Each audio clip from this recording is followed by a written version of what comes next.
Assalamualaikum warahmatullahi wabarakatuh. Selamat pagi, salam sejahtera untuk kita semua. Bagaimana kabarnya rekan-rekan semua? Mudah-mudahan kita semua senantiasa dalam keadaan sehat walafiat ya. Baik, untuk mata kuliah ilmu resep pada hari ini saya akan menyampaikan materi tentang penggolongan obat berdasarkan penandaan. Capaian perkuliahan kita pada hari ini yaitu mahasiswa mampu memahami penggolongan obat, mahasiswa mampu menjelaskan definisi obat bebas terbatas, obat keras, obat narkotika, dan psikotropika. Mahasiswa mampu menyusun ringkasan penggolongan obat. Untuk penggolongan obat sendiri itu secara garis besar dibagi menjadi penggolongan obat berdasarkan undang-undang dan penggolongan obat generik. Baik, untuk yang pertama kita akan membahas tentang penggolongan obat berdasarkan undang-undang. Menurut Permenkes nomor 917 garing Menkes garing per garing 10 Romawi garing 1993 tentang wajib daftar obat pasal 1 bagian 3, definisi dari golongan obat adalah penggolongan untuk peningkatan keamanan dan ketetapan penggunaan, serta pengamanan distribusi yang terdiri dari obat bebas terbatas, obat wajib apotik, obat keras, psikotropika, dan narkotika. Di sini bisa kita lihat bersama bahwasannya dari masing-masing penggolongan obat ini ada logonya masing-masing. Untuk obat bebas, di sini ada lingkar berwarna dalamnya berwarna hijau dengan garis tepi berwarna hitam. Kemudian untuk obat bebas terbatas itu logonya garis tepi berwarna hitam dengan warna tengah berwarna biru. Untuk obat keras sendiri di sini ada lambang huruf K yang mana warna dasarnya merah dan garis tepinya berwarna hitam. Kemudian untuk narkotik sendiri di sini lingkar dengan garis tepi berwarna merah. Untuk logonya logo tanda tambah ini berwarna merah. Baik, yang pertama untuk obat bebas. Obat bebas sendiri ini merupakan obat yang bisa dibeli di apotik tanpa harus menggunakan resep dokter, yang mana biasanya digunakan untuk penyakit ringan, untuk mengobati penyakit-penyakit ringan. Untuk penggunaannya pun relatif aman, dapat dilakukan untuk swamedikasi atau pengobatan sendiri. Di sini ada contoh yaitu Oralit untuk obat diare. Di sini di kemasannya terdapat logo berwarna hijau yang menyatakan bahwasannya Oralit ini termasuk dalam penggolongan obat bebas yang bisa dibeli tanpa menggunakan resep dokter. Kemudian di sini ada obat Sanmol yang isi zat berkhasiatnya adalah parastamol. Kegunaannya untuk menurun demam dan pereda nyeri. Pun di sini kemasannya ini terdapat logo lingkar berwarna hijau yang menyatakan bahwasannya Sanmol ini merupakan obat bebas. Kemudian ada antasidadon dan vitamin B kompleks. Obat bebas juga contohnya ada obat batuk hitam Nusantara dan obat luka. Obat luka di sini ada betadin dan didayoji atau sering kita kenal dengan obat merah Cina. Baik, yang selanjutnya itu obat bebas terbatas. Obat bebas terbatas disebut juga obat daftar W. Peringatan atau waspada adalah obat keras yang dapat dibeli tanpa resep dokter, namun penggunaannya harus memperhatikan informasi obat pada kemasan tersebut.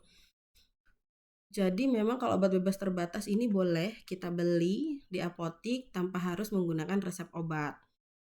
Tapi memang harus benar-benar memperhatikan informasi terkait obat tersebut yang ada pada kemasannya.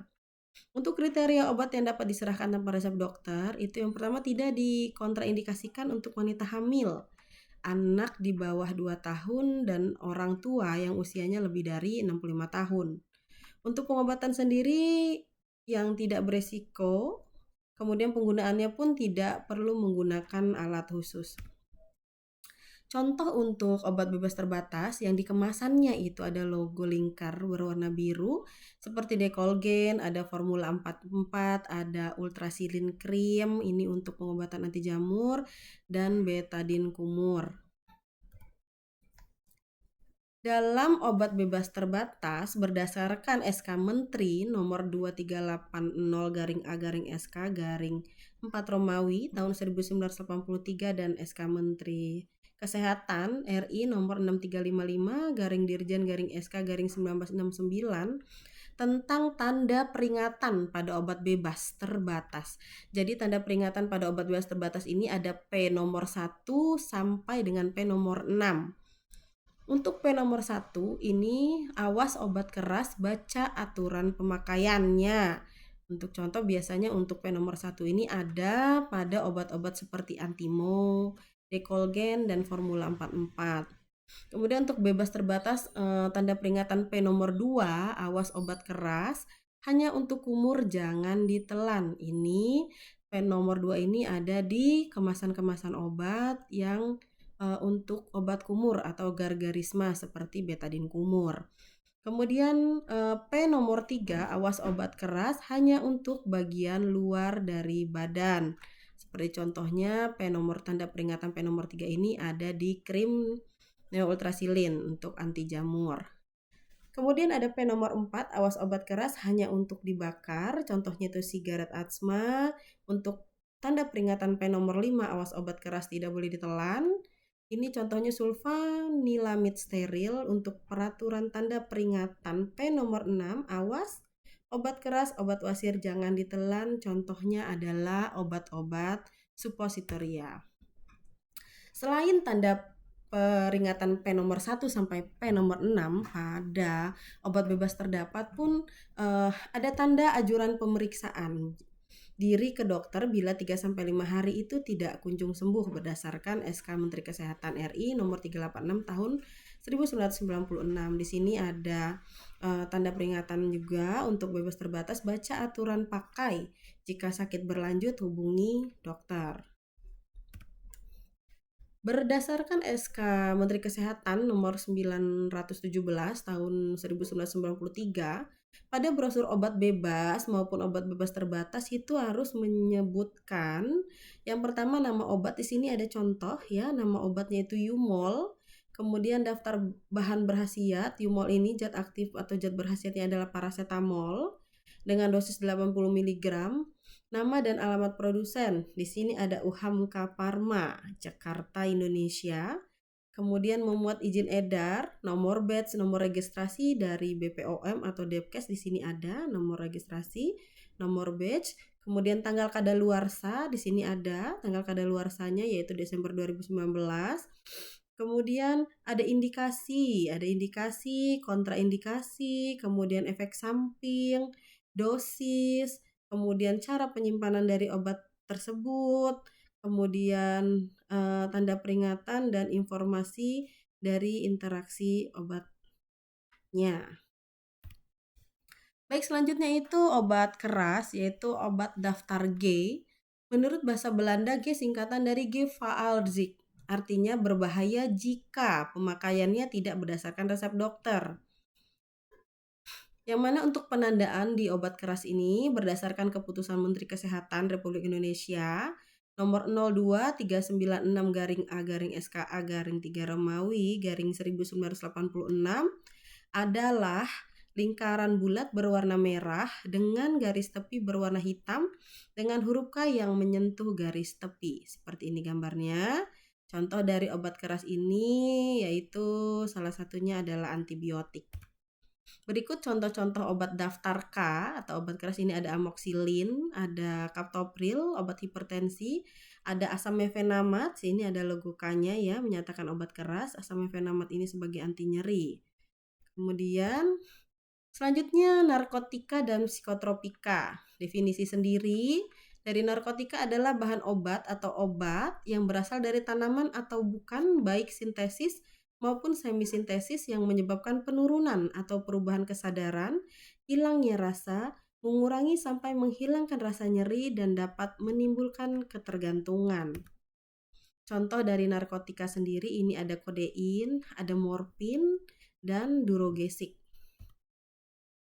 Narkotika sendiri ini ada penggolongannya, ada golongan narkotika golongan 1, narkotika golongan 2, narkotika golongan 3. Bedanya kalau narkotika golongan 1 ini dilarang digunakan untuk kepentingan pelayanan kesehatan dalam jumlahnya terbatas, dapat digunakan kepentingan penelitian atas rekomendasi Kementerian Kesehatan dan tuntut.